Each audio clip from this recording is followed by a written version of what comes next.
show where we bring you political, ethical, and philosophical analysis within your favorite pop culture icons. And today we're talking about Afghanistan. Yeah, the center of pop culture. Kinda. Maybe in the 80s for Rambo movies. Yeah, true. I actually saw a clip recently from one of the Rambo movies where it's the I think it was a Mujahideen fighter telling Rambo, yeah, everyone who comes in here, we destroy them.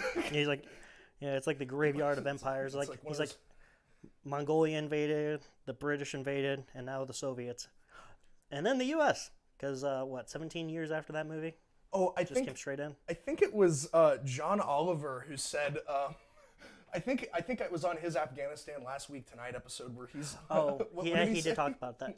Yeah, well, I think that was the 17-year-old part. He's like talking as if he's talking to Rambo. He's like, yeah, and then 17 years later, we learn nothing and we go straight in. And this is what happens. Yeah. So we have a few things to talk about today, but I think that my knowledge on this is far overshadowed by his. And my He's a knowledge. History major. Or, education major, but going to be a history teacher. He's been doing a lot of work. Social studies teacher. But Sick me right in economics for some reason. but I think that I'm going to let Ben take the lead on this discussion, and hopefully I learn some things, and hopefully some folks who watch can learn some things. I know we're going to piss a lot of people off. It's inevitable, but I don't care. So, so take it. Sure. So, I guess where do you think our involvement really starts with this? Do you have any idea? In terms of U.S. involvement in Afghanistan, I know that it took place many years ago, many years before 9/11. And that it has, where we are now has some pretty deep Cold War roots, and a lot of people don't know that. I don't know exactly how deep, but I know that it had a lot to do with us funding the same people that, well, we eventually ended up fighting. Kind of. I mean, everything's always more complicated than that straight up answer, but I mean, yes, it did happen many years ago where initially the USSR invaded to prop up their type of person, which, more Cold War stuff, always propping up the people that support you most. And then Jimmy Carter, in his final year, right before Reagan took office in 1980, he started funding the Mujahideen, and eventually they did have the Taliban split off from them, but that is where the roots of all of the Taliban started, and our involvement first came about with it too. Okay. Yeah, and then Taliban kind of worked with Osama bin Laden. 9/11 happened. We invaded, and the rest is pretty much history. Yeah, kind of. I mean, I guess another thing that it's been talked about a little bit now in some circles, but how there was actually a peace deal offered back in 2003 or 5, I want to say, something right around in there. But the Bush administration is just nah, we'll just keep bombing you. Yeah, and I think a big thing that needs to be brought up and discussed is probably the fact that everyone who's kind of blaming Biden right now. I mean, obviously, if any of you are lefties watching this, we're going to sound like we're parroting a lot of people, but Probably. We're trying to reach new audiences. Yeah, nothing new underneath the sun, I suppose. Yeah, but this isn't what's happening right now. Biden definitely shares responsibility. Every president does. But I would say that most of what's happening right now is probably Bush's fault. Would you agree with that sentiment? I would agree. I mean, well, we didn't need to invade the way we did. We definitely didn't need to escalate our presence over time, especially since we were supposed to be kind of like what Biden just said in his pull-out statement, saying that we needed to just go in there, find Osama bin Laden, unseat the Taliban, and then leave. Well, we unseated the Taliban really quick. We didn't find Osama bin Laden in Afghanistan. And then we just stayed there. And we just stayed there for 20 years. For years and years. 20-year-long war. Almost 20 years. Not quite. We didn't hit the anniversary. We didn't hit the 9/11 anniversary yet. 19-year-olds. Yeah. And now positives. Ben and I got to grow up watching it all unfold before our eyes. And then we both joined the military. Because we were stupid. Well, I think that the thing to understand about those of you who may watch this that either of us may have served with is that the Marines that died a couple days ago. I mean, I'm a freaking. We're both like leftists. We're both socialists, but we recognize too that well, but we recognize that those people, those Marines, and that corpsman, and was there any other branches? I think it was just Marines and one Not corpsman. I think so. But then again, I think you've looked into that more than I have. Yeah. Because you've been really troubled by it. Like, yeah, I was pretty troubled by that. Yeah. And, looking at how that's going to touch those units and those families, and that's horrible. And the thing that makes me pretty sick is that it was all avoidable. None of the service members that have died the past couple decades for this war should have died. And most of them were probably pretty good people. Most of them, And even if they weren't good people, they didn't deserve to die in another country in a war that didn't need to happen. Yeah. And maybe if we spent that money to helping our healthcare system and helping get people mental checks, maybe even if they were bad people, we could have helped them if we would have rerouted that money years ago. The point is that most people that join the military don't join thinking that they're a part of a horrible war and a horrible system that perpetuates violence and poverty and making money for a small group of people. Most individuals that join the military join thinking that they're doing the world a moral service and that they are making a sacrifice, and it's pretty scary at first, And I guess the point is that for those of you who are on the left, who are blaming soldiers, airmen, sailors, maybe don't look at them so much. Look at their commands and look at the politics of the time and look at the companies that profited from this war and the individuals that still profit from this war. And to those of you on the right, you know who you are. Maybe let's not be pieces of shit and use these Marines' deaths to try to get political gain for the people that we simp for. Let's not do that, right wingers. Let's not be massive pieces of shit. You're going to, and it's fine, and it's whatever. And one day this will be the new Benghazi, right? This will be the new Hillary's emails. What did Joe Biden do to stop this?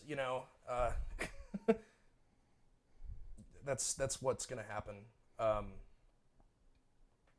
But I guess that's the main talking point, at least with regards to the folks that died, and it sucks. But on the other hand, how many civilian casualties past couple decades? Oh, past couple decades. Ooh, Just isn't totality. I think in the tens of thousands within Afghanistan alone, and then millions and millions of refugees. On the other hand, if you look at comparatively, I don't know if this is still the case. It's probably less so now than it used to be, but at its height, this conflict produced no more casualties a day than a single day in World War II.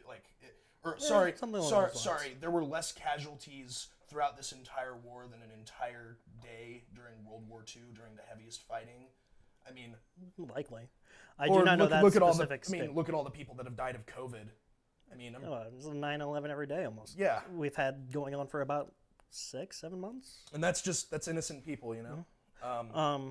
Yeah. Yeah. That's people that did not sign up to put themselves in harm's way. Not talking about COVID anymore, but talking about Afghanistan, Afghan civilians, Afghan refugees. This is probably going to be pretty unpopular, but I think that we massively owe that country a debt. Not the country itself, but that country's people. We owe them a massive debt that I don't know that we can ever really repay. I mean, the best thing that we can do is to start like just massively taking in refugees, because not only would that, in the selfish manner for people, that just is always a net positive for our economies. It makes new jobs. All I can hear any type of right-wing person being saying this past couple months is like, nobody wants jobs, nobody wants jobs. All these corporations and things are losing people. I can't get Wendy's. It's not taking 20 minutes. Like, okay.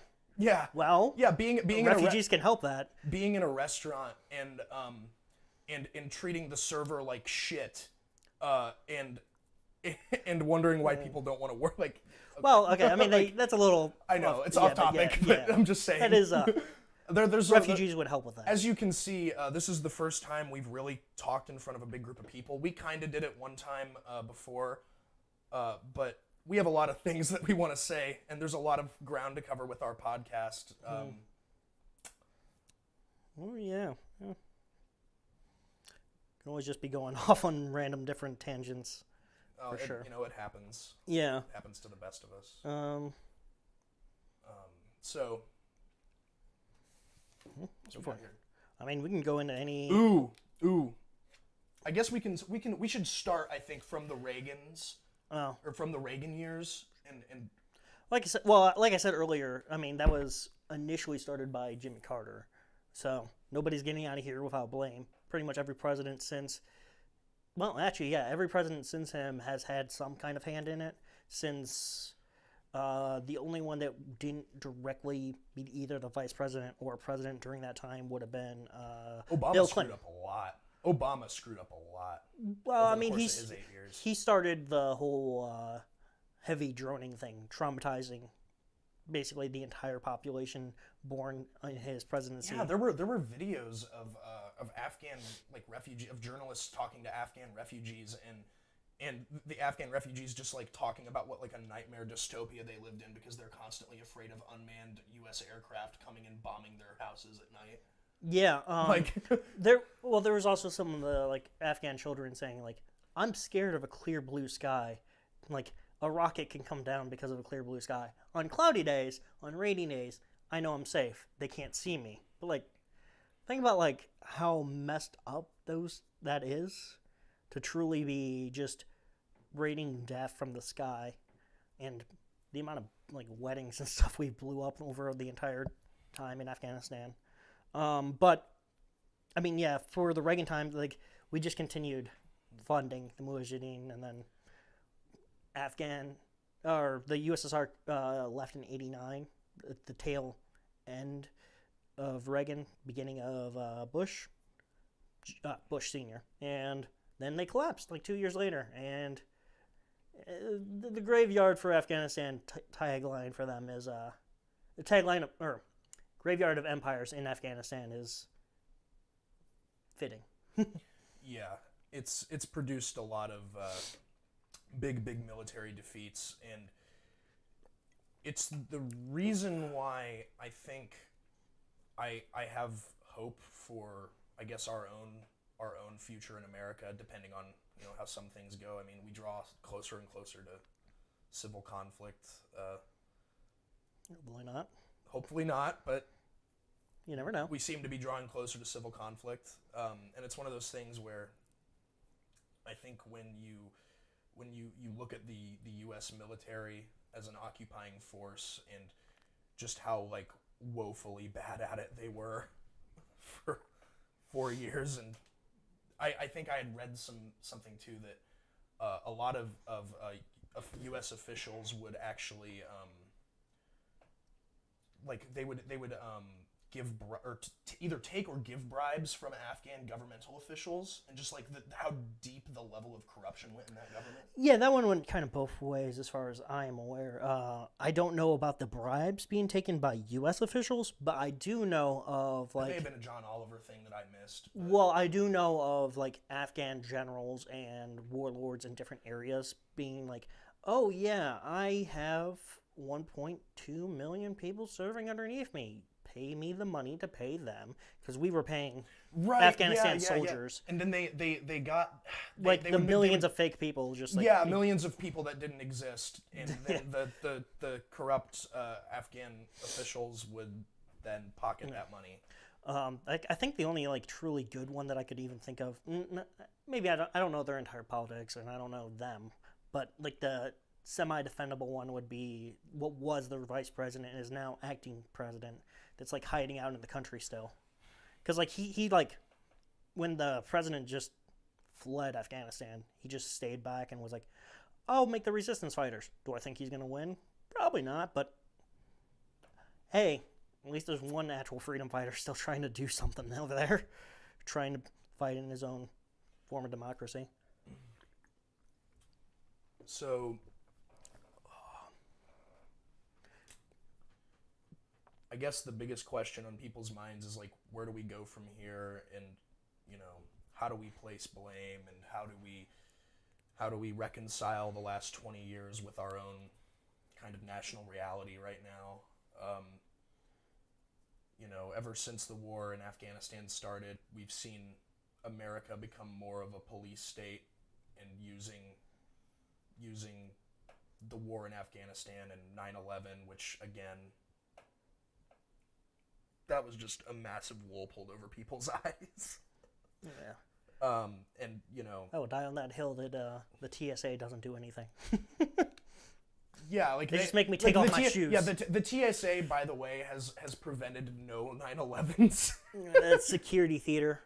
I forget who. I think it was Homeland Security just ran a like multiple tests through them over the years, and how they were constantly sneaking weapons and knives and like disassembled guns past the TSA, and they're like, hey man, you guys are failing a lot, but they take up a lot of the money, so like, and everybody doesn't like them. It's just there's an Adam Ruins Everything video on that, which is interesting, of just security theater.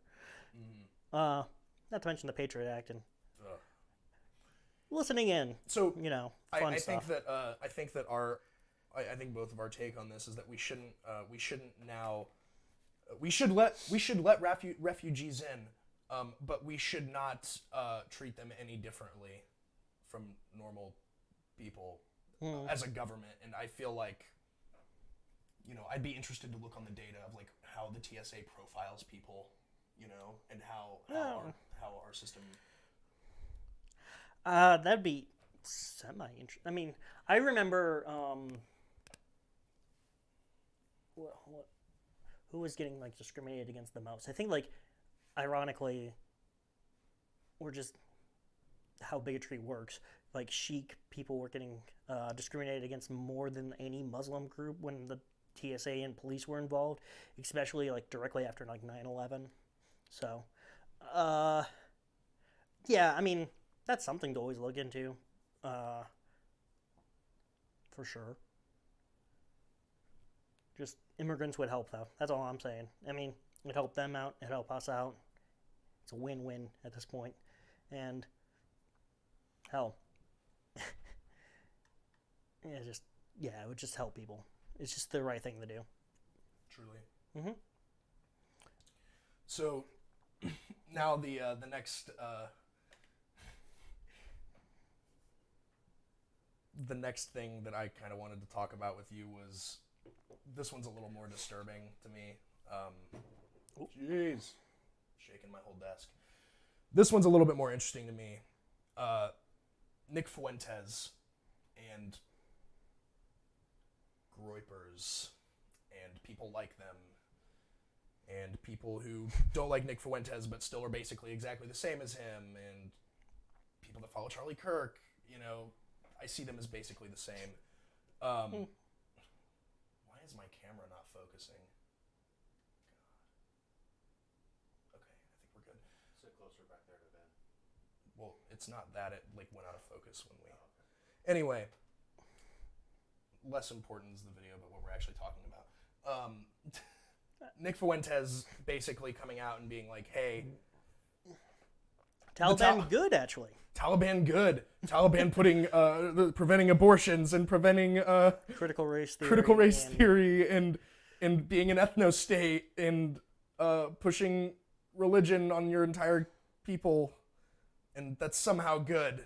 And I guess, well, conservatives, it was only a matter of time before you started agreeing with those people, but wow. that's I mean, look, even if you're like a Reagan conservative, even you must understand that like that's bad, and that the U.S. should not be ran as a theocracy. Sure, you'll probably still disagree on abortions, and you'll probably still disagree on critical race theory, even though a lot of people don't really know what it is.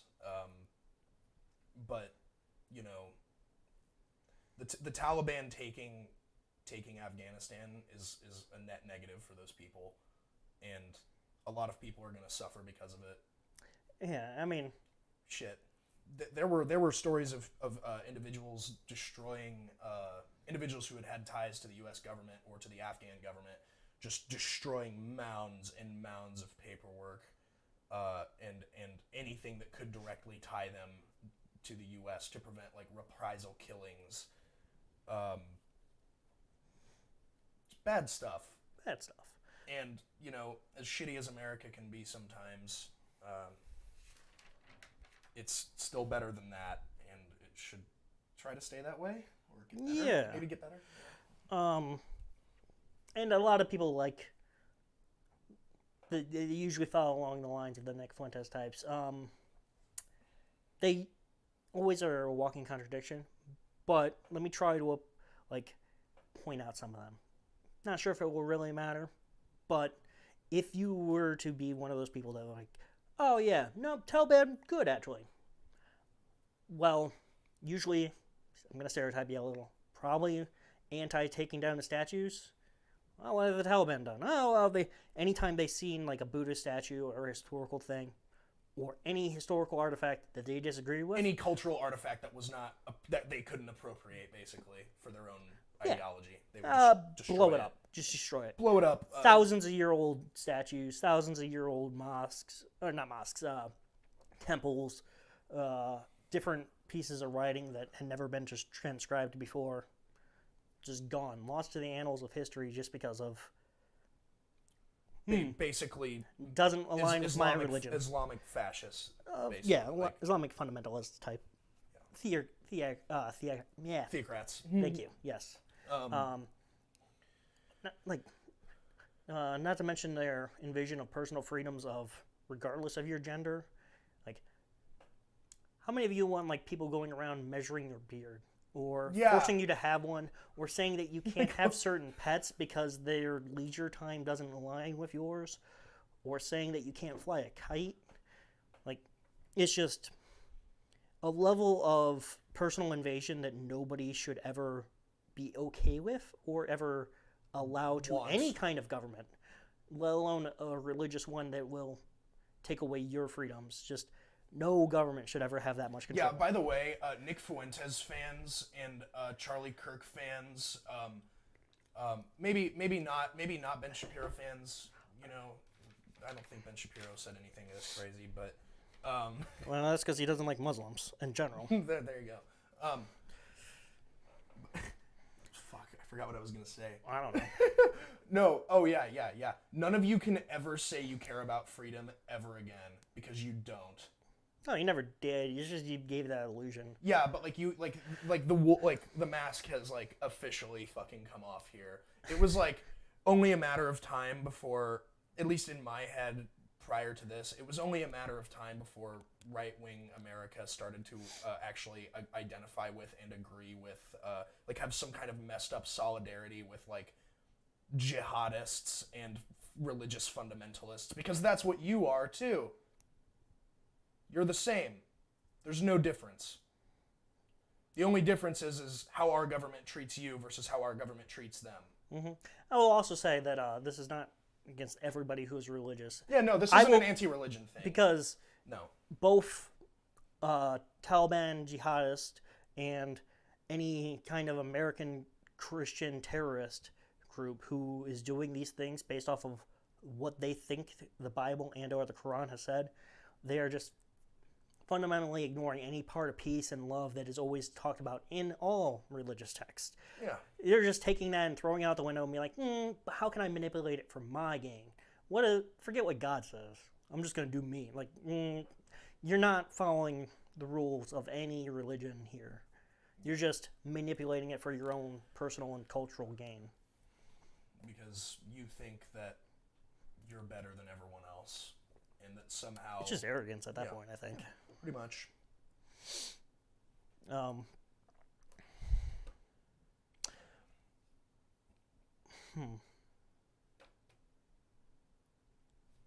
Well, I think we pretty much covered most of the bases. We're very, very ill qualified compared to a lot of people to talk about a lot of the deeper nuances of this issue. You should definitely go and find out more. Definitely do that. I guess we also didn't bring it up the fact there's one last thing that we didn't bring up. The people that bombed the airport was ISIS. One that's far worse than the Taliban. It wasn't the Taliban that did that killed those Marines. And anybody who civilians. is feeding into This is the Taliban. This is why we should go back and fuck them all up. You're wrong. Not just I haven't heard too many people personally because I'm not on a lot of social media things. I haven't heard them say that we should go back and mess with the Taliban again. Anybody who is trying to use this to say that we should reinstate our military presence in any of the Middle Eastern countries, that was the entire point what they were going for. That is what ISIS wanted. That's what we started doing anyway. Like you literally just want to start over again. Like we're just, if you fall into that, you're being used for their propaganda. You being there, us as a country being there, is what helps them recruit more people. Yeah, like you're very afraid of terror, and terror attacks are bad. Terror attacks are bad. Terror attacks are bad. That's true. So maybe like not going and trying to imperialize the country's people, maybe that would help them not recruit people. Maybe that would help other groups in those countries, like Northeast Syria. Maybe that would help those groups come up and like maybe form their own better societies, you know? But instead, what we've gotten is drone strikes killing innocent people, and then family members of those innocent people becoming radicalized as a result. Of course they hate us, and they should hate us.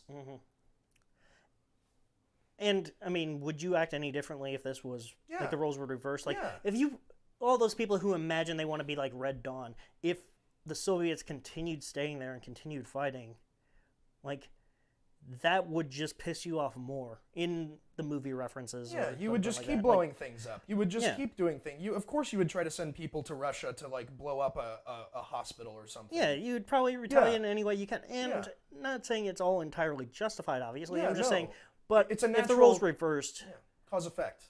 cause Effect. It would work both ways is basically the point. And here's what a lot of people don't realize is that you as a normal human being have a lot more in common with someone over in Afghanistan, just a normal person, and you could have even more in common with them. In fact, you know, who's to say anything could happen? You could be in their position one day, and you'll remember. You hopefully you'll remember. But I think that's probably all we should go into on Afghanistan. Once again, everything has been, you know, pretty muddled and confusing. There's been a lot of news stories, a lot of new things coming out, and just be careful where you get your news, I guess. But don't get it from us. Definitely go and look up official news sources. we're just spouting out things. This is like kind of our stream of consciousness.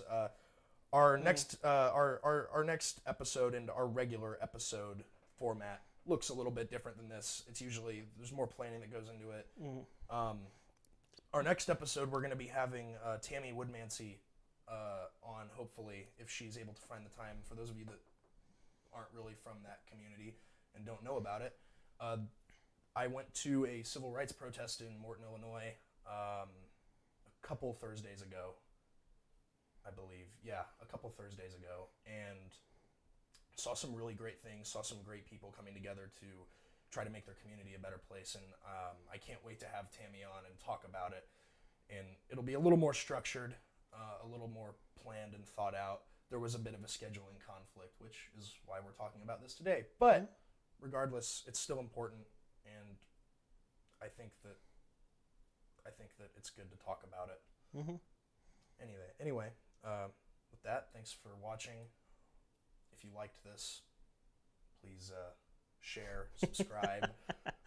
Yeah, all those things you've heard millions of other people say. Yeah, all those things that you've heard millions of other people say. It sounds much better coming out of our mouths. So please, yeah, totally. Yeah, please like, share, subscribe. Have a great rest of your day. Mm-hmm.